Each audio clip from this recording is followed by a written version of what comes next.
আমার খুব আনন্দ লাগে যখন আপনাদেরকে কৌশলে সহজ সুন্দর দৃশ্য আঁকা শেখাতে পারি। এতে দেখুন এমরেটার থেকে চেষ্টা করছি দুটি সুন্দর ঘরের চালা আঁকার।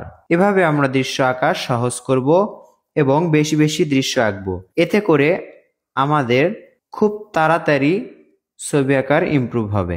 দেখুন দুটি সুন্দর সহজ ঘর আঁকলাম আমরা সুন্দর একটি টেকনিকে। ছোট্ট একটি কাগজে আমরা দুটি ঘর আঁকলাম এবং গাছপালা, নদী এগুলোর সিনারি এঁকে আমরা দৃশ্যকে বা এই কাগজটিকে পূর্ণ করব। দুটি ঘর আঁকা শেষ হলো। এখান থেকেই দেখুন এই দাগে একটি নদী আঁকা হচ্ছে। নদীর পাড় আঁকা হলো। নদীর পাড় আঁকার পর আমরা দেখুন এখানে আরো একটি দাগ দিচ্ছি, সোজা দাগ। এই দাগে কি করব, এই দাগের উপর দিয়ে আরো একটি এভাবে দাগ দিব। এখানে একটি গাছ আঁকবো। ভি লেটার থেকে ছোট্ট একটি সুন্দর গাছ আঁকা হলো।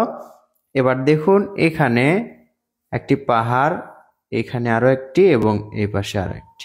দুই পাহাড়ের মাঝে একটি অর্ধবৃত্ত এঁকে সূর্য বোঝাবো এবং চাইলে সূর্যতে এভাবে সূর্য রশ্মি দিতে পারি আমরা। সিম্পল এই দৃশ্যটি আপনি আঁকা শিখুন এবং অন্যকেও শেখান। প্রাকৃতিক দৃশ্য বেশি বেশি আঁকুন এবং দ্রুত ড্রয়িং শিখুন। কৌশলটি কেমন লাগলো জানিয়ে দিন এবং ভালো লাগলে লাইক করুন।